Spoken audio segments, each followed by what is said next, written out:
nung impact ang impyerno ng Maldita na yun, ni Rank 6 si Kai. Samantalang iniligtas ni Kai lahat yung, dapat kung hindi sila niligtas ni Kai, wala silang kakainin na masarap. Yun. Fuck.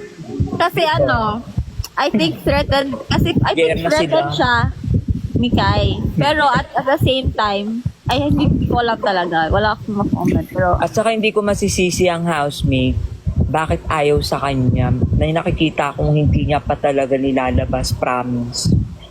Nakukulangan pa talaga ako kay Piang. Ayoko talaga sa kanya, ugali niya. Pero si JP ayaw sa kanya. Tingnan ko talaga. Ano mo yung lubos na yung Tagalog ko, ba? Ano, Fiang? Narinig niya yan?